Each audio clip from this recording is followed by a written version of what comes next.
Bom dia. Bom, eu estou gravando esse vídeo para explorar algum assunto ou outro em sua vertente doutrinária e jurisprudencial, procurando desenvolver um pouco mais a minha dialética, minha abordagem a respeito de alguns assuntos.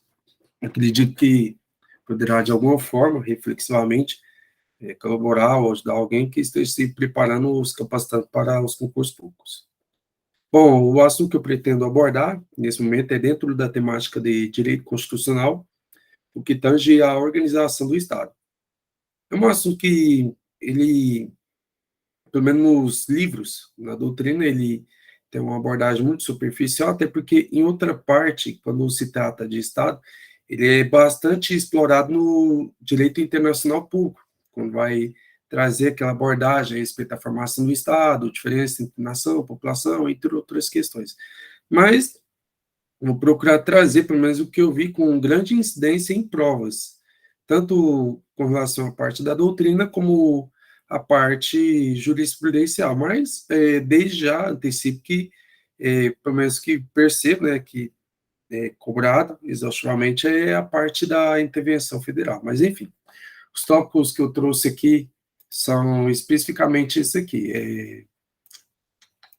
Diferença de federação e confederação, tipos de federalismo, autonomia dos entes federativos, requisitos para manutenção da federação. Salvo engano, isso aqui caiu na última prova para promotor aqui do Estado de Goiás. Elementos do Estado, princípios e intervenção federal. Primeiro tópico, diferença de federação com a confederação. O federalismo. Bom, alguns pontos bem distintivos entre eles. Federalismo, ele é um Estado para a comunidade internacional. Lá do outro, o confederalismo, ele é uma pessoa jurídica de direito público composta por vários Estados. Então, no primeiro momento, enquanto federalismo temos, é a análise de um Estado, o outro é a união de vários. O federalismo, os entes integrantes, eles têm autonomia. No confederalismo, os entes que o compõem têm soberania. No federalismo não tem direito de secessão, enquanto que na confederação, a qualquer momento, o Estado parte, ele pode renunciar, ou ele pode sair da composição. As pessoas que não têm as pessoas que compõem a confederação, elas não têm uma nacionalidade própria. As pessoas, elas possuem nacionalidade de seu próprio país. Cada cidadão preserva a nacionalidade de seu respectivo estado. Lá do outro, na federação, os cidadãos, eles possuem a nacionalidade do Estado Federal, ou seja, uma federação só existe uma nacionalidade. A nacionalidade é do país e não dos estados. Então, basicamente, a diferença entre federalismo e confederalismo é essa. E importante se lembrar que, enquanto no federalismo é a composição de um, é a análise só de um, o confederalismo é a reunião de vários estados. O federalismo, os entes integrantes têm autonomia, e no confederalismo, os entes que o compõem têm soberania. Tipos de federalismo. Aí temos a classificação quanto ao surgimento e quanto à repartição de competências. Quanto ao surgimento, temos a agregação e a segregação. Geralmente, eles analisam mais com relação ao movimento, em que existem os movimentos centrífugo e centrípeto. O movimento centrípeto são partes que estão dispersas, em que o movimento ele vai fazer elas reunirem ao centro, elas vão se unir. O centrífugo é o oposto. Ele está aqui unido e ele vai se dissipar, vai se separar. Tá? Aí, agregação. Surge quando os estados soberanos cedem uma parcela da sua soberania para formar um ente único. Realizam um movimento centrípeto. Estavam dispersos e eles se unem. Foi um exemplo dos Estados Unidos.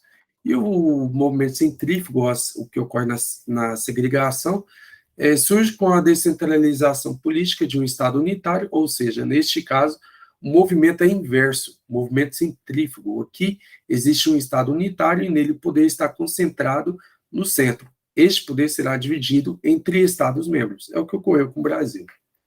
E quanto à repartição de competências, temos as subclassificações de dual, integração e cooperação. Mas, antecipando, nosso federalismo ele adotou um modelo diverso do que ocorre em outros países. Porque em outros países, a divisão política ela é distribuída entre a União e os estados que o compõem. Estado, no caso, só dois, né? Aqui no Brasil, já há a composição em 3 graus, porque via de regra é 2, União e Estados. Aqui, no caso, passou a integrar também o município. Então, aqui é um federalismo de 3º grau. Temos também, no caso, o Distrito Federal, mas ele acaba adotando um regime híbrido, em que ele exerce tanto as funções do município como do Estado. Mas, enfim, só para antecipar e para facilitar a compreensão dessa classificação. O federalismo, aliás, quanto à repartição de competência, ele é dualista, né, quando distribui a competência entre a União e os estados. No caso aqui, é uma repartição horizontal de competências. Temos parte adotada, né, porque aqui a nossa Constituição ela distribui competência para a União, é uma repartição horizontal, depois ela vai lá e distribui as competências do município. E o que sobra, o que escapa a isso, acaba remanescendo para os estados. Aí temos o modelo de integração, em que a União, ocorre aqui uma hierarquização, né? A União, ela trata, de forma geral, e ela permite os estados complementarem ou suplementarem no que for pertinente para a sua localidade. E o federalismo que adotamos é o cooperativo, que vai ser a união tanto da dualismo como de integração. Parte vai ser uma repartição vertical de competências e outra horizontal. No caso, por exemplo, temos a competência concorrente legislativa, em que a União ela regulamenta de forma geral e os estados complementam no que for interessante e pertinente para elas. Posteriormente a isso, temos o tópico da autonomia dos entes federativos. Como eu já antecipei, os entes federativos eles têm autonomia.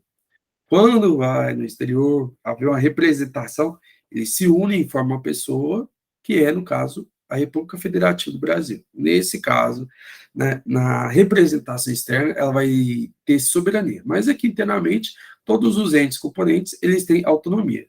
Ter autonomia é ter capacidade de se autogerir e distribuir os poderes. Essa capacidade, ela se destrincha em 4 formas. Bom, temos a auto-organização, que é poder se organizar, né? A conceituação dela é a capacidade dos estados de elaborarem suas próprias constituições, elaborarem suas leis, se organizar mesmo. Seu autogoverno, prerrogativo que os entes possuem de elegerem os seus respectivos governantes e de terem seus próprios poderes. Bom, cabe uma observação aqui, no caso, distribuir seus próprios poderes, legislativo, executivo e judiciário. Escapa a essa regra o município, em que ele não tem o seu poder judiciário. O município não tem poder judiciário. No caso, temos o juiz monocrático que exerce em amplo local, mas não significa que o município tenha um poder judiciário. Autoadministração, capacidade que os entes possuem de dirigirem os seus próprios órgãos e serviços públicos e de exercerem suas competências sem interferência de outro ente. E a autolegislação, prerrogativa dos entes de editarem suas próprias leis de acordo com as competências fixadas pela Constituição de 1988. Os requisitos para a manutenção da federação, para que a federação ela possa se manter conforme o tempo, existem os requisitos pré-determinados, estabelecidos pela doutrina, explorado também pela jurisprudência, e temos entre esses requisitos a imutabilidade da forma federativa. Vale lembrar que a forma federativa de Estado é uma cláusula pétrea, costuma cair bastante em prova, porque vez ou outra eles trocam forma federativa por forma de governo, sistema de governo. No caso, forma de governo e sistema de governo que são presidencialista e democracia são princípios sensíveis, que permitirão à União intervir no Estado ou município localizado em território, ou município localizado em território. Né? No caso, os princípios para que o Estado possa intervir em municípios são os princípios estabelecidos de acordo com a Constituição do Estado. Imutabilidade da forma federativa. A forma federativa do Estado deve ser consagrada com cláusula pétrea, sim, e se impede que o federalismo seja extinto. Rigidez constitucional, que é estabelecer uma forma mais rígida de sua alteração, isso até preconiza uma Constituição formal, que seja positivada. Órgão encarregado de exercer o controle de constitucionalidade. Devem existir órgãos de fiscalização para verificar efetivamente se a Constituição está sendo ou não respeitada. Autonomia financeira dos estados e municípios, a decorrência da descentralização, já que para a possibilidade de cumprimento de tarefas específicas é preciso que haja autonomia de recursos e autonomia recíproca. Não há hierarquia entre as entidades federadas. Cada uma tem a sua parcela de autonomia que é recíproca. E, partindo disso, acho que é um tema bastante cobrado também, os elementos do Estado. São 4. Povo, poder político ou governo, soberania e território. Quanto ao povo, geralmente nessa parte costuma fazer a diferença entre povo, população, nação e cidadão. Povo é o elemento do Estado. Tem que ter um povo. População é a parte que está presente naquele Estado. Pouco importando se não são nacionais, estrangeiros, naturalizado, é o que está presente naquele território. Nação são pessoas ligadas por vínculos culturais e históricos.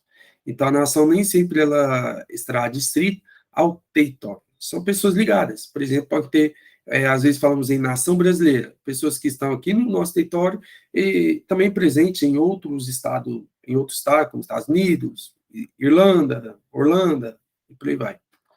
E cidadãos são pessoas que têm a capacidade de exercer o seu direito político, de modo a influenciar na questão diretiva, ou participar, né, democraticamente do sistema regente no país. Tem também outro conceito que é a nacionalidade, também é explorado um pouco nessa parte, que é o vínculo subjetivo da pessoa com o Estado, de modo que ela possa obter direito de proteção perante o ente o qual compõe. Então, povo, conjunto dos cidadãos nacionais de um Estado difere da ideia de população, que é a expressão numérica dos habitantes de um Estado, e difere da ideia de nação, que é uma comunidade histórica, cultural, étnica, linguística e tradicionalmente homogênea. Poder político, em sentido amplo, pode ser entendido, vou aumentar aqui, em sentido amplo, pode ser entendido como uma espécie institucionalizada, organizada e permanente, de poder social, possibilidade de alguém, o Estado, impor sua vontade sobre os outros e exigir o cumprimento de suas ordens, leis. É preciso ressaltar que o poder político não é exclusivo, permite a existência de outros poderes paralelos, poder econômico, poder social, poder sindical e etc. Mas está acima de todos eles.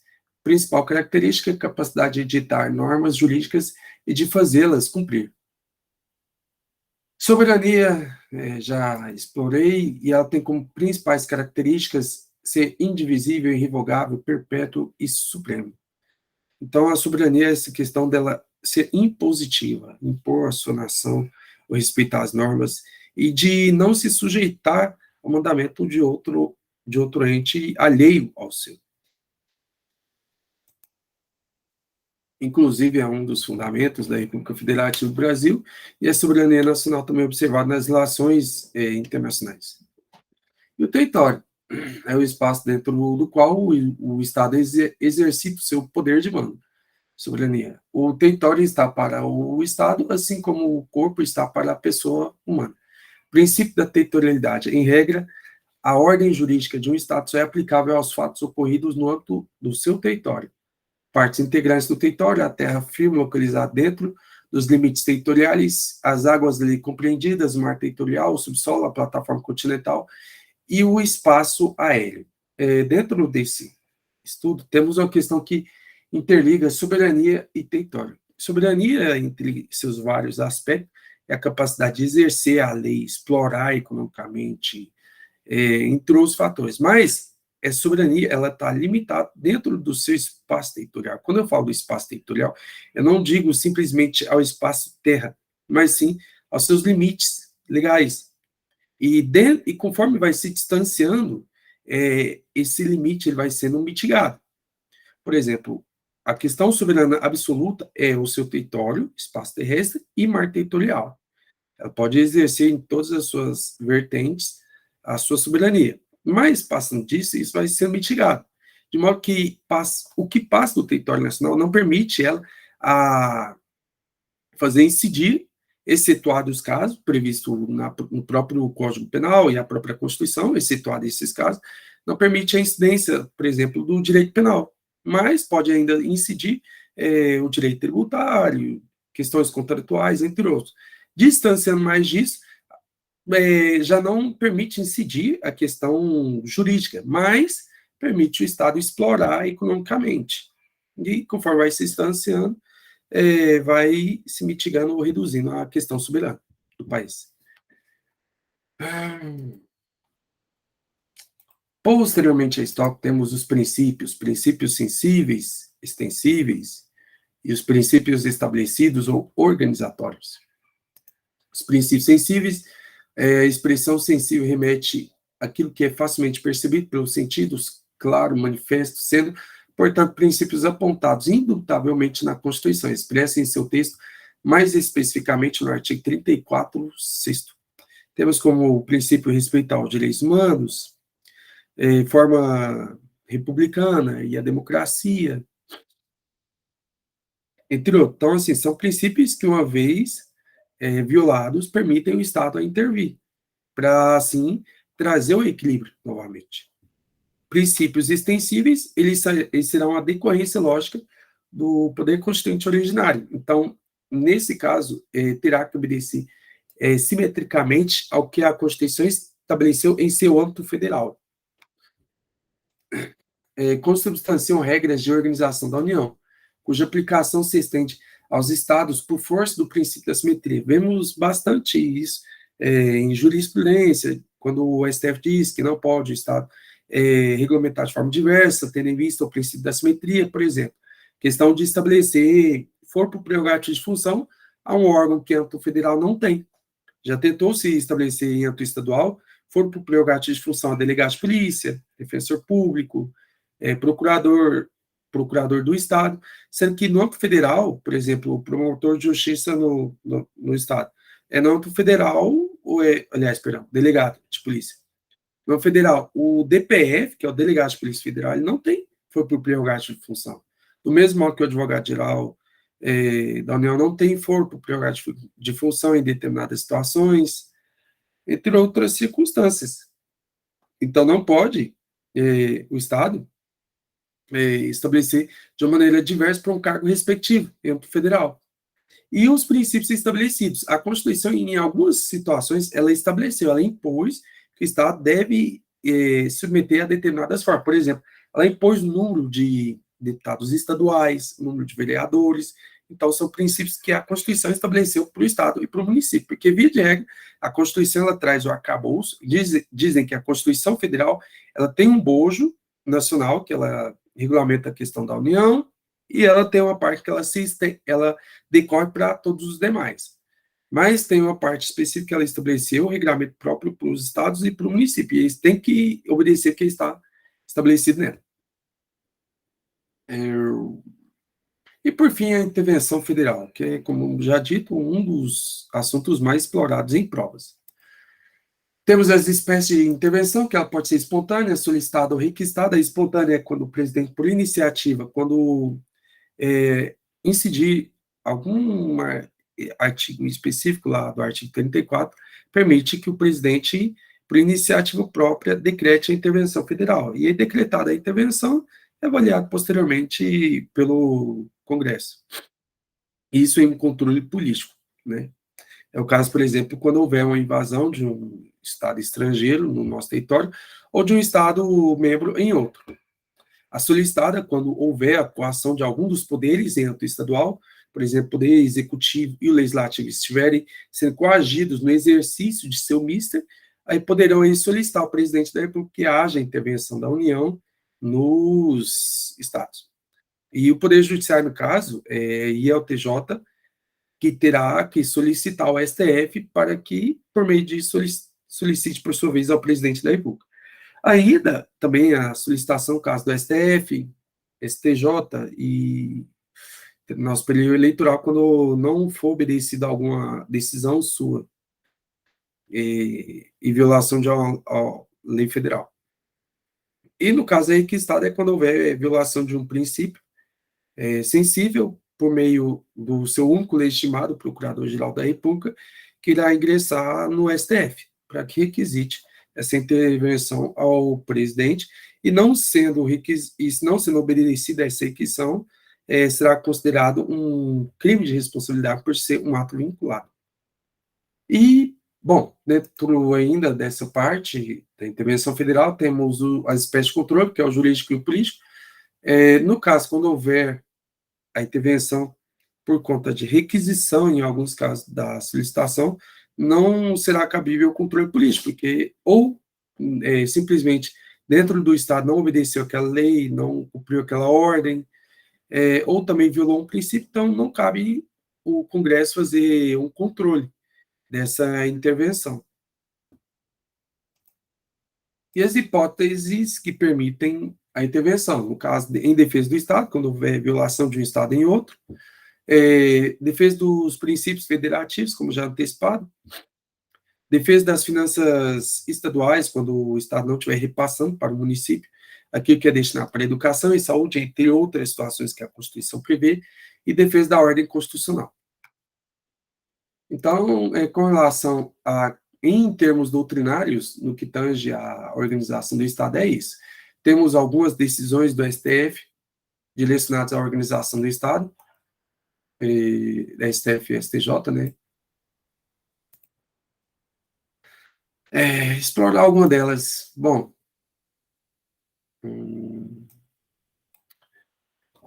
juiz que prolatou sentença determinando a reintegração de posse em imóvel rural ocupado pelo MST. Apesar de a decisão ter sido proferida há muitos anos, a ordem nunca foi cumprida. Deverá ser deferida a intervenção federal? Pergunta. Já ilustrando, né, teve essa invasão, a parte entrou com a reintegração e o juiz determinou, só que não foi cumprido. Essa situação hipotética aqui, no caso, o juiz ele determinou essa reintegração. Só que a reintegração ela ocorre por meio de uma colaboração conjunta da segurança pública, que vai no local, faz o despejo, mas lógico que tem toda uma sistemática e todo um procedimento. Nessa circunstância aqui, ocorreu o seguinte: não tinha um efetivo para cumprir essa determinação. O Estado, nesse caso, ele, em nenhum momento ele se esquivou de cumprir.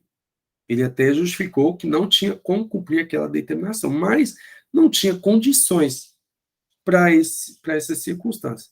Então, vejam bem, aqui não houve o cumprimento de uma decisão judicial, mas não houve, não porque o Estado não quis, mas então o judiciário não se sentiu coagido. O que aconteceu é que não tinha condições. E aí vem a decisão, mais ou menos, trazendo nesse sentido. A excepcionalidade e a gravidade que circundam a intervenção federal, bem como a complexidade que emana do cumprimento da ordem de desocupação, sobrepõe-se ao interesse particular dos proprietários do imóvel. Na hipótese em análise, não há como reconhecer tenha o ente estatal se mantido inerte em afronta à decisão judicial, não havendo que se falar em recusa ilícita, a ponto de justificar a intervenção, porquanto a situação fática comprovada nos autos revela a questão de cunho social e coletivo, desbordando a esfera individual da parte coautora. Decidido pelo STJ em 2022 pelo informativo 732. Observação que existem decisões mais antigas definindo a intervenção, mas como eu expliquei, nessa situação fática foi por conta de não ter condições de cumprir a determinação judicial. É constitucional lei estadual que permita a criação, incorporação, fusão É inconstitucional, perdão. É inconstitucional lei estadual que permita a criação, incorporação, fusão e desmembramento de municípios sem edição prévia das leis federais previstas no artigo 18, parágrafo 4º da Constituição. Pendente a legislação federal prevista na redação atual do artigo 18, parágrafo 4º da Constituição Federal, são inadmissíveis os regramentos estaduais que possibilitem o surgimento de novos municípios e que invadam a competência da União para disciplinar o tema. É inconstitucional a lei estadual que permita a criação, incorporação, fusão e desmembramento de municípios sem a edição prévia das leis estaduais previstas no artigo 18, parágrafo 4º da Constituição Federal, com redação dada pela emenda constitucional de 15 de 96. Foi um assunto que eu acabei esquecendo de colocar aqui, um dos tópicos, né, que é a criação, fusão ou desmembramento de estado ou município. Acontece que a sistemática ela é diferente para o estado e para o município, né? Bom, deixa eu ver aqui. Para o estado, ocorre da seguinte forma: para que ele possa incorporar, subdividir e desmembrar. Lembrando, secessão é diferente de desmembramento, porque a secessão você vai separar do país para formar um outro país. Isso é vedado. Mas desmembrar, por exemplo, você vai separar de um estado para se juntar a outro estado dentro do mesmo país, isso é permitido. Criação de novos estados, subdivisão, desmembramento, ou fusão, né? No caso dos estados, para formarem outro estado ou territórios federais, será necessário, mediante a aprovação da população diretamente interessada, através de plebiscito e do Congresso Nacional por meio de lei complementar. Então, vejam, tem os requisitos, exige o plebiscito e uma lei complementar.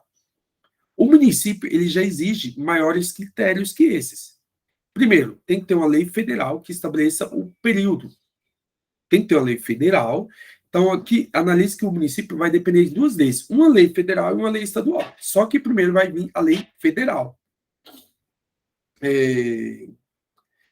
Essa lei, ela irá determinar esse período, ela vai estabelecer o período para a criação desse município.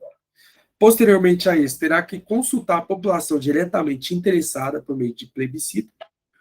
Tivemos o caso recente do Pará, que queriam formar três regiões, se não me engano, não lembro se era estado ou município, não me lembro qual certo, mas do município, né? Primeiro, a lei federal, ela estabelece um período dentro do qual surgirão esses municípios, terá que ter uma consulta prévia à população e, além disso, um estudo de viabilidade. Terá que ter um estudo, que não tem esse mesmo critério no Estado. E aí, posteriormente a isso, terá que vir uma lei estadual que irá criar aquele município. Então, de regra, a diferença entre a criação de Estado e município é essa. O Estado ele não tem estudo de viabilidade, e o município tem, e além disso, o município são duas leis, né? A lei federal e a lei estadual. Tivemos um caso, há muito tempo atrás, em que vários municípios surgiram que não obedeceram a esses regramentos.